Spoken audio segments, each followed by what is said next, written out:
If you don't plan your life and what your life to be, life can choose for you. Yeah. And they don't always provide us with the choices that are best for us. You know, in our life, it's not about being perfect. We're all going to make mistakes. One of your members of your team makes a mistake, you don't have to yell at them. You don't have to belittle them. You don't have to make them feel bad. They know what they did. It's much better if you can put your arm around that person and say, hey, come on, we're going to be better versions of ourselves tomorrow. Riley, and when you have an opportunity to have a show, a podcast, a series like this, you can bring on the people that you want the world to hear from.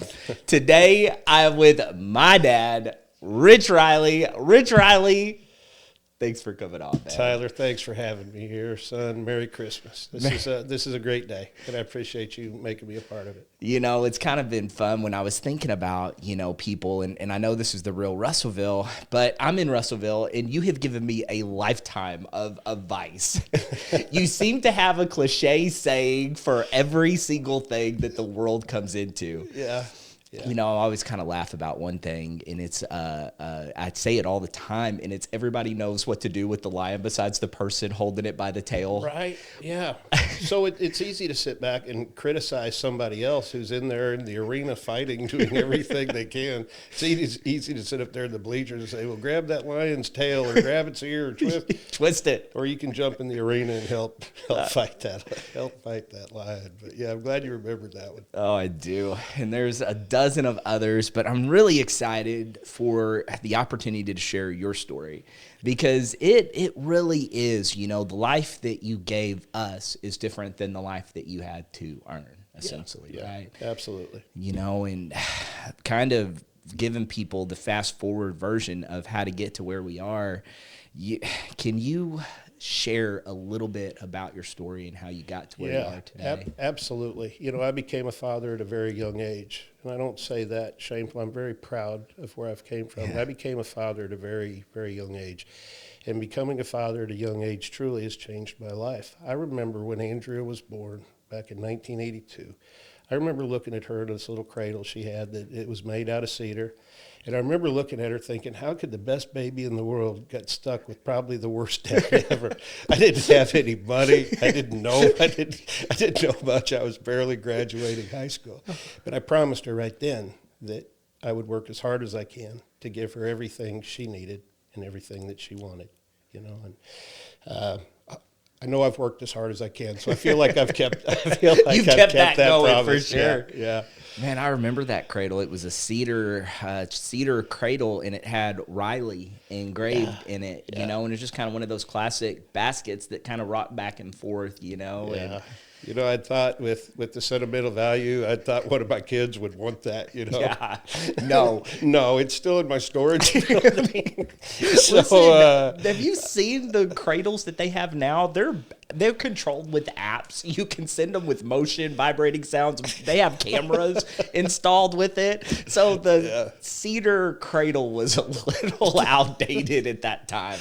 Well, the mattress, I had this cradle. It was pretty funny. It was like that foam rubber matting and just stacked up high enough to where we could reach Andrea. You know, you found a career into the elevator industry, and that's kind of, when you think about career paths going on, I doubt they were at the Yellville Summit Career Day. Right. How did you get into that field? And it's been your career, your entire life. It has, you know.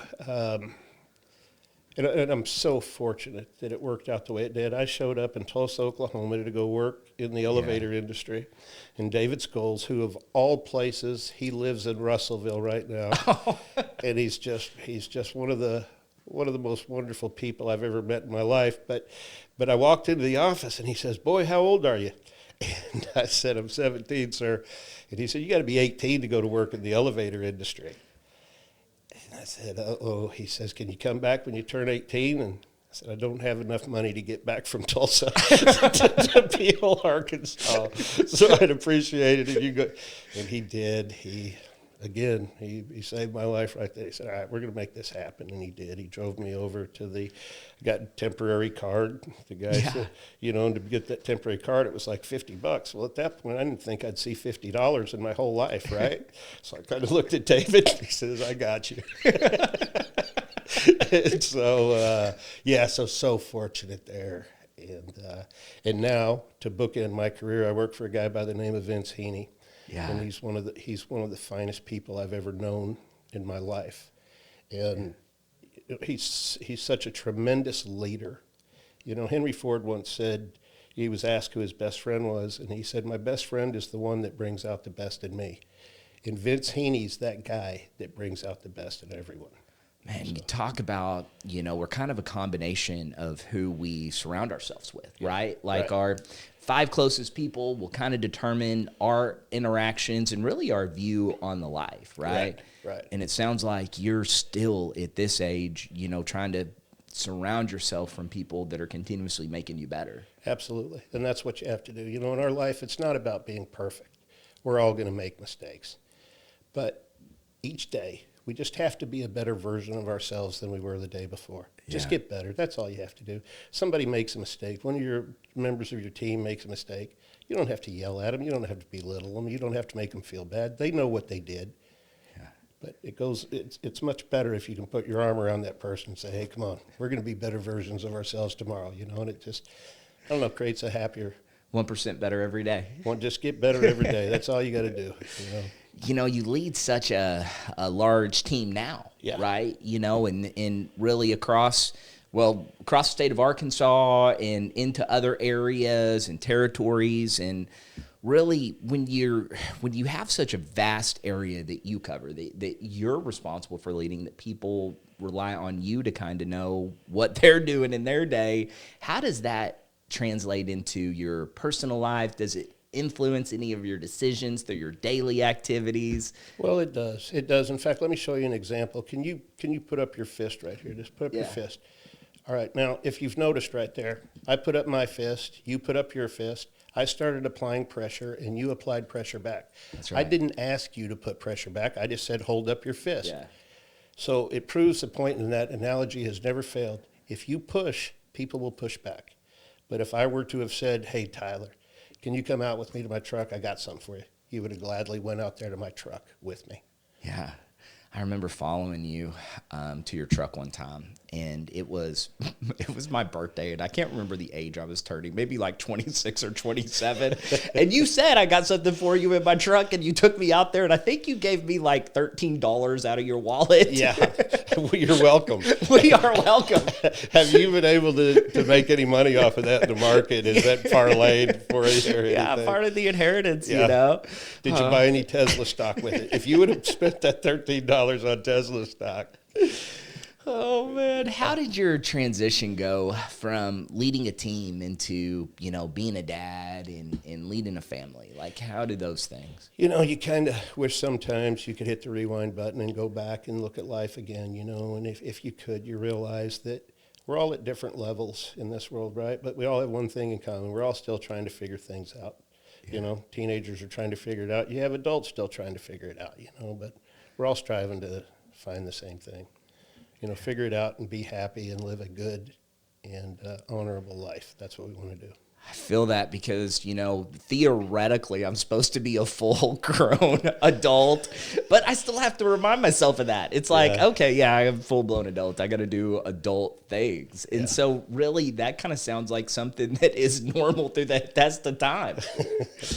Well, it is. And I don't know how you look at yourself or how you've evaluated your career, but I know when I walk into a room and you're in that room, I think to myself how fortunate I am to be your dad and how proud I am of you. Oh, thanks, man. So it's not easy. When you talk about raising a family, it is hard, because from like your perspective, you would lead a lifetime of, different people. When you gave them assignments and you gave them to-do tasks, people would go achieve those results that you had asked them. And when you come home and you ask us to do something, we're like, nope. Well, yeah, but you'd be surprised how some of, you still deal with some things, You tell Tyler, go clean your room. And then you go back in there 30 minutes later and you'd see stuff on the floor, the covers pulled up on your bed. You say, well, you didn't tell me to clean the stuff on the floor. But sometimes when you transition in the professional world, the people are older, but sometimes you hear the same kind of nonsense, Not my job. Or Why don't you get Barney to do it? Barney never does anything. I've been telling you for a year. Barney doesn't do anything. So it really, you just try to remember we're all at different stages and all trying to figure it out, Oh man, I love it. So let's talk about a thing that you had asked me to do one time. It involved a chimney siding project.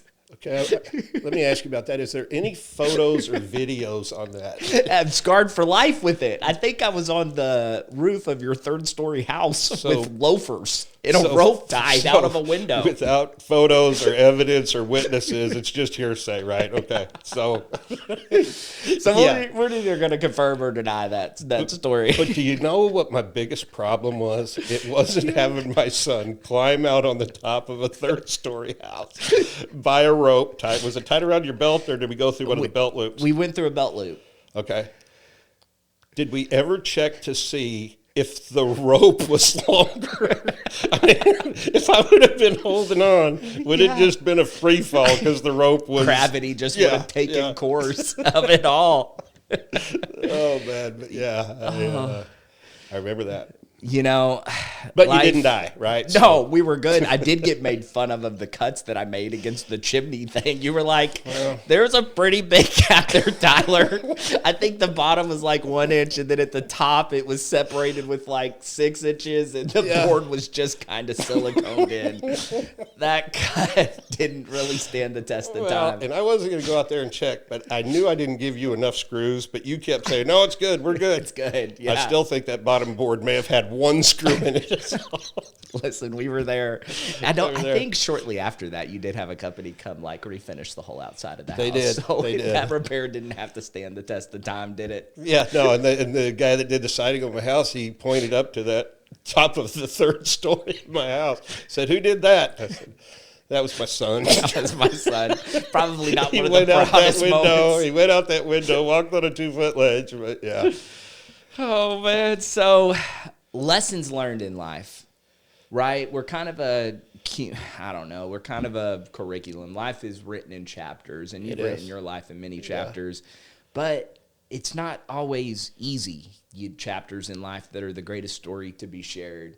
Yeah. Tell me about something that you did that kind of shaped, a decision or something that shaped your life and who you are. I'll tell you, and I'll never forget this. It was, again, very humble beginnings, long time ago.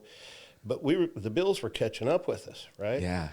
And I'd got a late notice from the electric company in Oklahoma. I think it was Oklahoma Gas and Electric. It was like $72. So I thought, oh no, what am I going to do? So I had a 30-30 rifle, right? So I called the Tulsa World, put my 30-30 rifle for sale for $300 in the Tulsa World. So nobody called the first day, and I'm getting anxious now. So then I get a call from a guy, and he says, where do you live? I said, well, we live out in Manford. And he said, why are you selling your rifle? And I told him that I had the electric bill, due $72, and I needed to get that paid so it wasn't past due. I said, all right, I'll come out and look at it. So yeah. Sure enough, he came out there later on.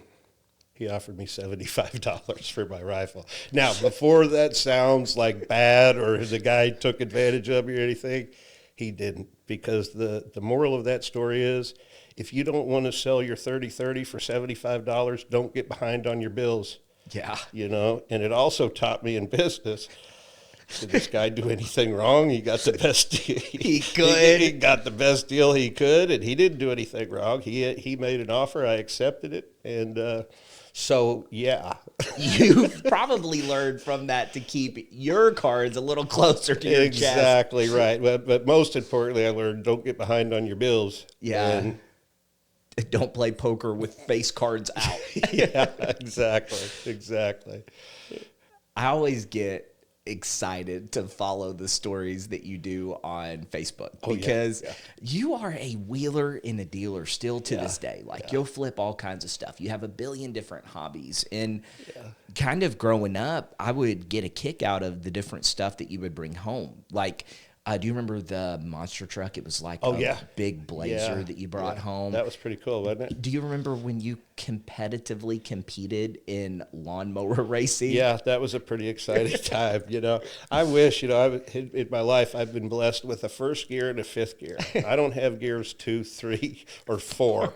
I have first and fifth, and I'll usually go all in on something. Yeah. And then when my interest starts to decline, I go back to first gear and kind of wondered why I spent so much money on this thing I'm no longer interested in, But I have no regrets for any of those things.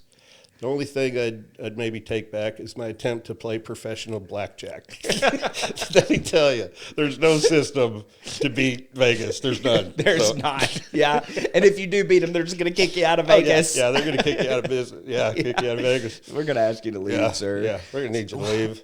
What were the names of your lawnmowers that you raced? Do you still remember that? Yeah. I was craftsman, son. I even bought a jacket. Did you lose more money at blackjack or in lawnmower racing? It's no question. It's no question. Yeah. You are known for finding amazing deals on, well, really Facebook and those different kind of things. How do you identify if something can be made into a profit? That's interesting. I'll tell you, when we had moved from that mobile home, do you remember the mobile home we lived in Manford, Oklahoma? So I was in just that trailer a park? tiny child at the time, and I think we had moved over there before I was a year old, maybe. Yeah. So Yeah. It wasn't a very nice mobile home.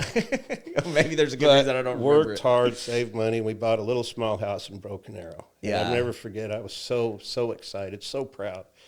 Remember, the house was $59,500, right, for this new house. man. Got them down as low as I could. And then I laid awake for a week wondering how I was ever going to pay off a $59,000 house. But so we moved over there, and of course, I thought, man, I'm going to make extra payments on my house to get my house paid off. Yeah. So I would go to garage sales, right? And I'd show up like later, and they'd have all the items that hadn't sold out in their driveway or in their yard, and I'd make them an offer. Would you take $25 for everything? Well, the people didn't want to haul it off, or they didn't want to put it back up in storage, and a lot of times they said, sure, just haul it off. Take it all. So I would take those items, I'd clean them up. If it was a lamp that wasn't working, I'd replace the wire, I'd replace the switch or something like that, get the lamp working, and then I'd take it to the flea market in Tulsa. Yeah. I was making $150 probably every weekend, and that's not a lot of money, but it's $150 more than what I had.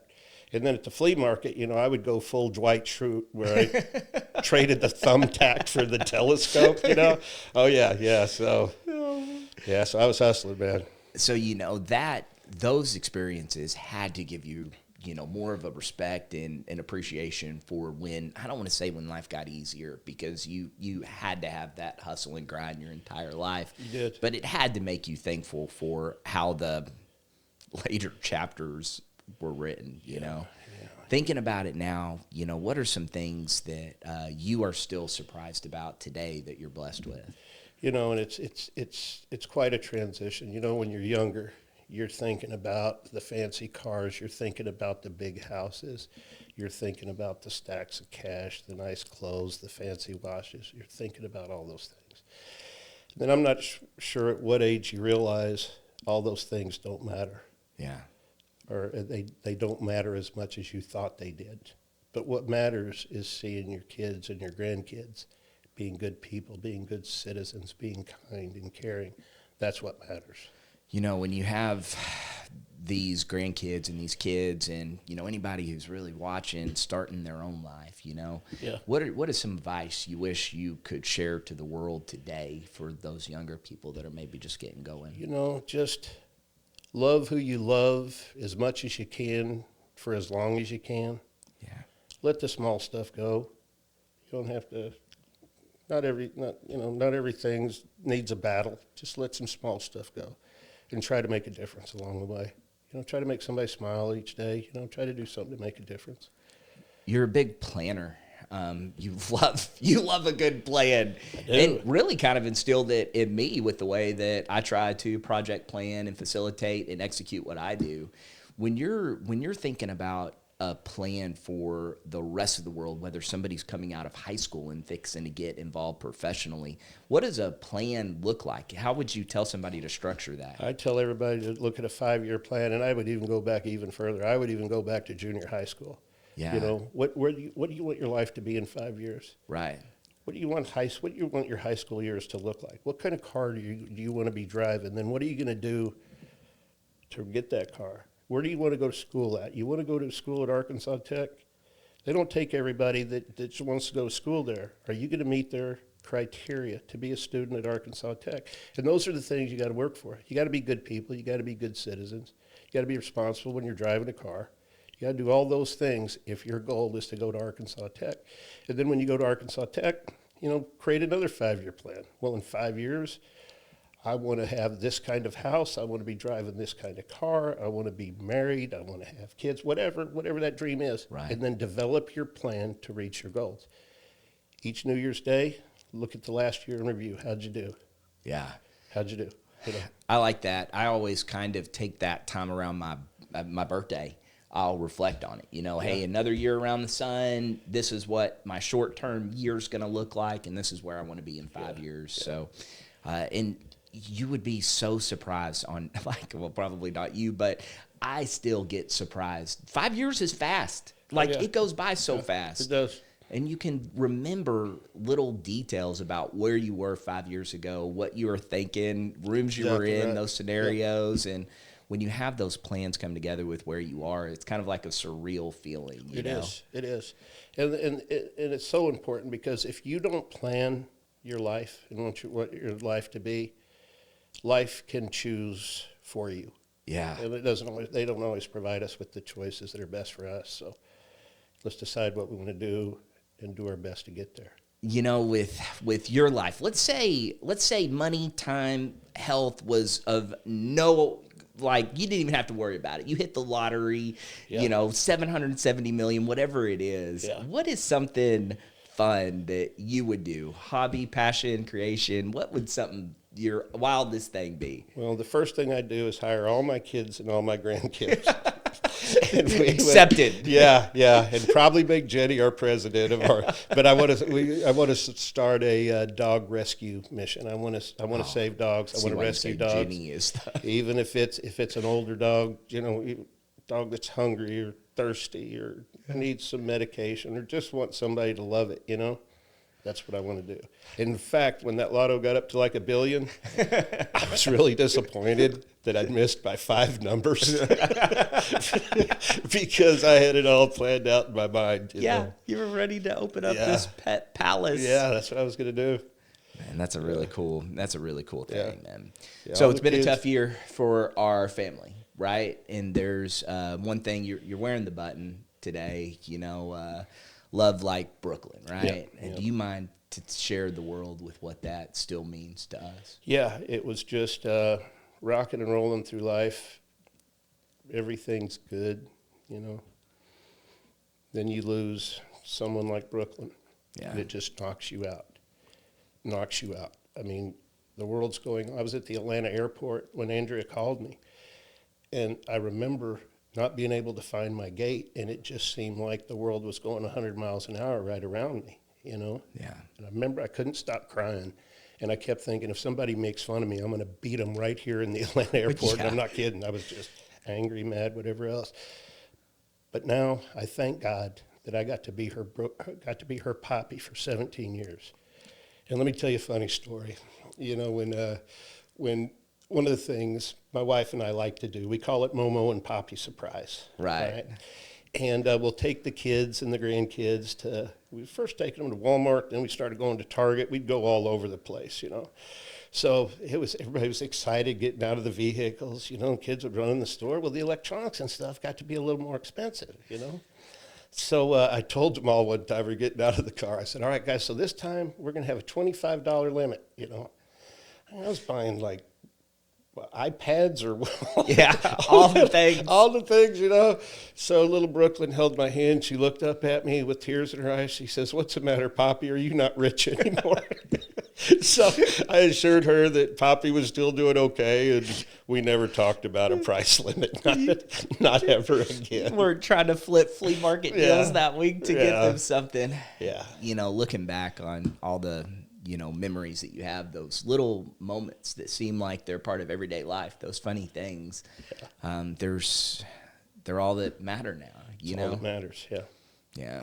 I didn't put up a Christmas tree this year. We didn't put up any stockings. I don't know if that's right or wrong. I'm just not there yet. Yeah. But I built a bridge down below our house, and it's got a cross for Brooklyn. And I go down there, and I sit there, and I feel closer to her. You know? I know. We've seen that bridge. And for those that don't know, our family, Andrea and Jody Pendarvis, lost their daughter, Brooklyn Pendarvis, at 17 years of age. And when your family goes through a loss of something like that, it is not easier, and it's still so hard. Yeah. We're still all trying to, when you talk about trying to navigate life and what's next, that 1 year and 5 year plan, it's hard to even figure out what we're doing for Christmas, let alone 5 years. It's just, you not only have the loss of a grandchild, but when I say I love Jody like my son, I mean that. Yeah. I do. I mean, when you see my will, you're going to see you and Jody are right there. Jody's probably above, man. You guys are we right can there. just be real. And then you have Andrea, who's been, the first purpose in your life, Yeah. And you have your grandkids, and you see your family suffering. You see your kids suffering, and that's hard. That's hard to see your kids suffer.